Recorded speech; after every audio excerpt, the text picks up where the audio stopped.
Excerpts from Chapter 2 of To Kill a Mockingbird, narrated by Greducator.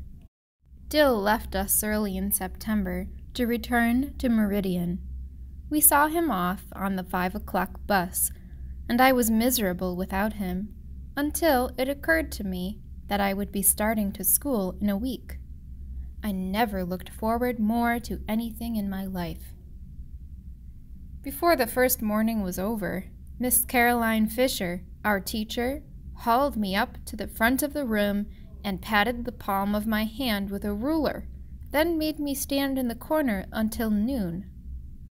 Miss Caroline was no more than 21. She had bright auburn hair, pink cheeks, and wore crimson fingernail polish.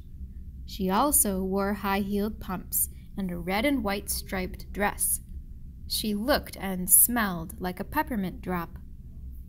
Miss Caroline went to the blackboard and printed the alphabet in enormous square capitals, turned to the class and asked, "Does anybody know what these are?" Everybody did. Most of the first grade had failed it last year. I suppose she chose me because she knew my name. As I read the alphabet, a faint line appeared between her eyebrows, and after making me read most of my first reader and the stock market quotations from the Mobile Register aloud, she discovered that I was literate, and looked at me with more than faint distaste. Miss Caroline told me to tell my father not to teach me any more. It would interfere with my reading. "Teach me?" I said in surprise. "He hasn't taught me anything, Miss Caroline. Atticus ain't got time to teach me anything," I added, when Miss Caroline smiled and shook her head. "Why, he's so tired at night he just sits in the living room and reads." "If he didn't teach you, who did?" Miss Caroline asked good-naturedly. "Somebody did. You weren't born reading the Mobile Register. Now, you tell your father not to teach you any more. It's best to begin reading with a fresh mind. You tell him I'll take over from here and try to undo the damage." "Ma'am?" "Your father does not know how to teach. You can have a seat now." I mumbled that I was sorry and retired, meditating upon my crime. "Everybody who goes home to lunch, hold up your hands," said Miss Caroline, breaking into my new grudge against Calpurnia. The town children did so, and she looked us over. "Everybody who brings his lunch, put it on top of his desk." Molasses buckets appeared from nowhere, and the ceiling danced with metallic light.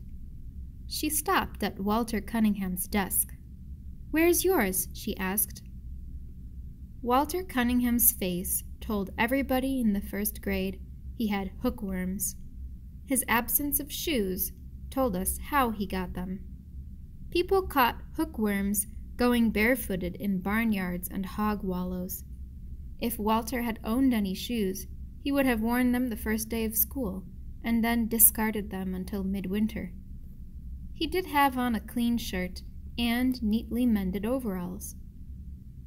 "Did you forget your lunch this morning?" asked Miss Caroline. Walter looked straight ahead. I saw a muscle jump in his skinny jaw. "Did you forget it this morning?" asked Miss Caroline. Walter's jaw twitched again. "Yeb'm," he finally mumbled. Miss Caroline went to her desk and opened her purse. "Here's a quarter," she said to Walter. "Go and eat downtown today. You can pay me back tomorrow." Walter shook his head. "No, thank you, ma'am," he drawled softly. Impatience crept into Miss Caroline's voice.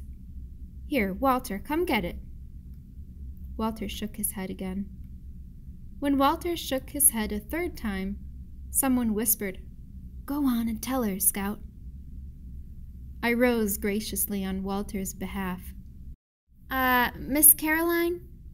"What is it, Jean Louise?" "Miss Caroline, he's a Cunningham." I sat back down.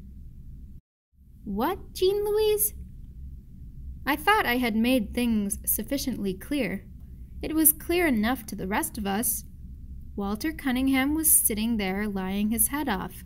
He didn't forget his lunch. He didn't have any. He had none today, nor would he have any tomorrow, or the next day. He had probably never seen 3 quarters together at the same time in his life. I tried again. Walter's one of the Cunninghams, Miss Caroline. I beg your pardon, Jean Louise? That's okay, ma'am. You'll get to know all the county folks after a while. The Cunninghams never took anything they can't pay back. No church baskets and no scrip stamps. They never took anything off of anybody. They get along on what they have. They don't have much, but they get along on it. My special knowledge of the Cunningham tribe, one branch, that is, was gained from events of last winter. Walter's father was one of Atticus's clients. After a dreary conversation in our living room one night about his entailment, before Mr. Cunningham left, he said, "Mr. Finch, I don't know when I'll ever be able to pay you." "Let that be the least of your worries, Walter," Atticus said. I asked Atticus if Mr. Cunningham would ever pay us. "Not in money," Atticus said, "but before the year's out, I'll have been paid. You watch." We watched. One morning, Jem and I found a load of stove wood in the backyard. Later, a sack of hickory nuts appeared on the back steps. With Christmas came a crate of smilax and holly. That spring, when we found a croaker sack full of turnip greens, Atticus said Mr. Cunningham had more than paid him. "Why does he pay you like that?" I asked. "Because that's the only way he can pay me. He has no money." "Are we poor, Atticus?" Atticus nodded. "We are indeed." Jem's nose wrinkled. "Are we as poor as the Cunninghams?" "Not exactly. The Cunninghams are country folks, farmers, and the crash hit them hardest."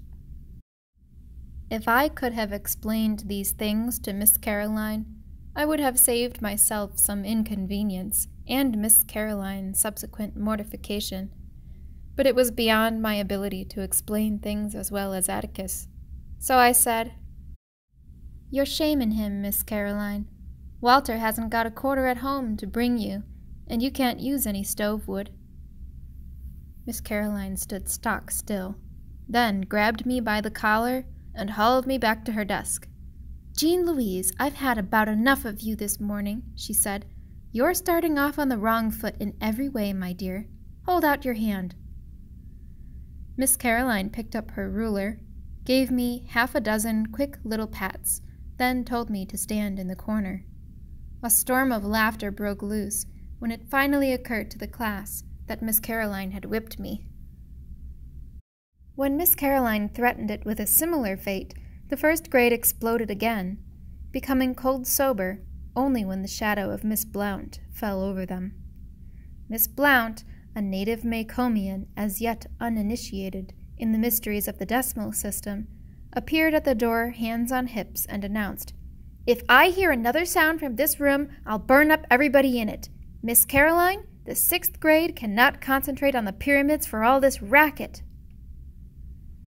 My sojourn in the corner was a short one. Saved by the bell, Miss Caroline watched the class file out for lunch. As I was the last to leave, I saw her sink down into her chair and bury her head in her arms. Had her conduct been more friendly toward me, I would have felt sorry for her. She was a pretty little thing.